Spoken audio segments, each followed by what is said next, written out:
What's your go-to show or movie when you're feeling down? How it is made. I know that's kinda weird, but I've always found it super satisfying watching how various things are constructed step by step. I especially love episodes involving either food or something brightly colored. When my wife and I were dating, we hit a rough patch and I ended up in a very dark place in my life.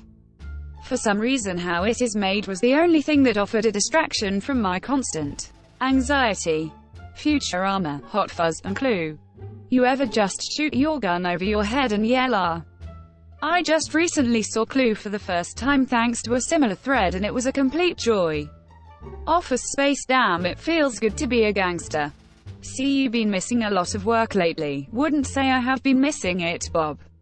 Road to El Dorado. All the quips bring me so much joy. You fight like my sister. I've fought your sister. That's a compliment. Quote. Stars can't do it, not today. Road to Kel Dorado. Fee. My cousin Vinny. The two Utes once asked my wife, "Have you ever seen my cousin Vinny?" She replied, "No, I didn't know you had a cousin Vinny." So anyway, we watched My Cousin Vinny. Classic. I remember my first time watching that, I couldn't fucking breathe during the grits scene because I was laughing so hard. Imagine you're a deer, you're prancing along, you get thirsty. You spot a little brook. You put your little deer lips down to the cool clear water. Bam! A fucking bullet rips off part of your head. Your brains are laying on the ground in little bloody pieces. Now I ask ya, would you give a fuck what kind of pants the son of a bitch who shot you was wearing?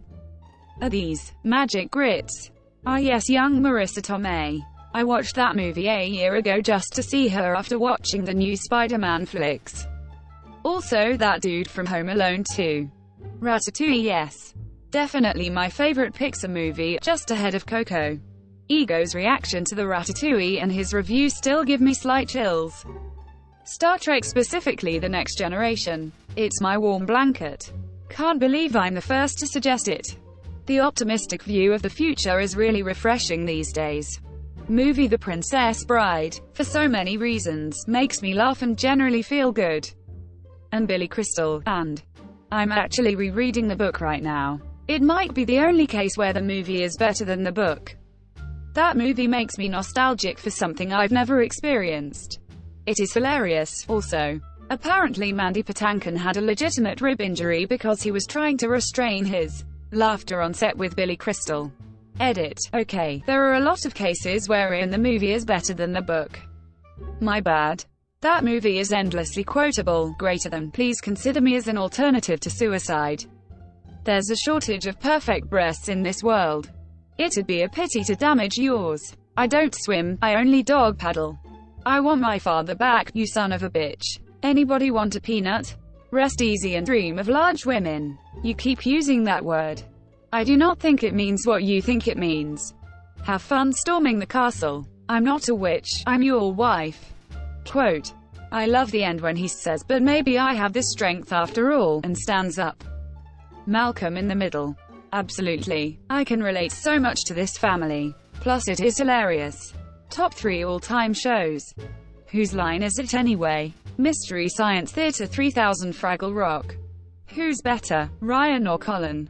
Monty Python and the Holy Grail. The humor is so stupid it gets me every time. How could that not cheer you up? My dad encouraged me to watch Python when I was a little kid, even letting me stay up well past my bedtime to watch it on PBS. When we first got a programmable VHS recorder, he taped Holy Grail for me, and I spent about 3 years pissed off, thinking that he'd set the timer too short because the movie just ended. Same with Life of Brian, I know that they will always make me laugh. It's Always Sunny. Easily this. Can jump in on any season and laugh, plus it will make you realize you're okay and life could be worse. Can I offer you an egg in this trying time? I've literally watched the whole series like 6 times and I don't want to watch anything else. It makes me happy because of course if I'm sad then I'm sad. But I'm not gonna be sad, because of the implication. The Emperor's New Groove. Right. The movie. The movie that's my favorite. The movie specifically chosen for comfort because it is my favorite. My favorite movie. Boom, baby! Exclamation mark. Oh right, the movie. The movie for you, Wabbit Trail. The movie specifically chosen to cheer up you, Wabbit Trail. You, Wabbit Trail's movie. ... That movie. Love it. One time my BF surprised me with making our own spinach puffs and eating them when they appear on the movie. Best date night ever. The Simpsons: The Good Years. I find it comforting watching the golden age of the show because I grew up with it and the episodes are so familiar, but still make me laugh. Same. I didn't grow up in the US, so I haven't even seen most of the older episodes, and it's what I go watch when I was a calm, stress-free evening after a bad day. Buffy the Vampire Slayer for comfort food, TV Community for background laugh distraction, Lord of the Rings extended editions if I'm in a real bad headspace and need joy. Community is such a great show. BTVS. I'm currently halfway through season 7, but I've watched it all the way through several times. The Body if I need a good cry. Anya anything if I want to laugh. Futurama baby. Except that episode. That one makes me sad. Avatar ATLA and Lock. I'm shocked this was so far down. I'm about to rewatch Avatar for the second time since being pregnant. Tears of joy. I'm 5 months along. Psych. It's such a fun feel-good show. The bromance and other dynamics is great. Plus they are fun murder mysteries and rarely have a more suspenseful episode unless it's like a season finale or something. Give it a shot. You hear about Pluto. I love Psych. I've always loved murder and mystery type shows, but so many of them are gritty and deal with gross stuff. Psych gives you the mystery without any of the bad drama on other cop shows. It is just fun, kinda like an adult Scooby-Doo. Psych has been my COVID comfort show. I never got too into it before and never made it beyond the second season because it felt a little repetitive. Turns out repetitive is perfect when things are so uncertain in the real world. You know that's right. Wait for IIIIIITTT pineapple. This is my answer. Love it. The perfect funny, interesting escape show. What companies keep tricking you into giving them just one more try despite you knowing better? Telstra. Good morning, fucking Telstra. How can we piss you off today? ISP. They're all fucking garbage but I need internet. Please don't get me started. I moved into a new home last year, and BT had a deal in place with the estate developers to install fiber direct-to-property boxes. This meant I was forced into using BT as my ISP, and couldn't go with anybody else for at least 12 months. They're more expensive than any other ISP in terms of price versus speed over here for the average consumer, so I was effectively bullied into having them as my ISP. When I explained this to 3 different sales folk on the phone, they gave no shits, and wouldn't offer me anything to incentivize, assumingly because they had the monopoly and knew I could go nowhere else. Now they have the audacity to offer me a rock-bottom price after I've said I'm leaving, and I won't be accepting their offer. I choose to vote with my wallet on this. It is now more about principle than price.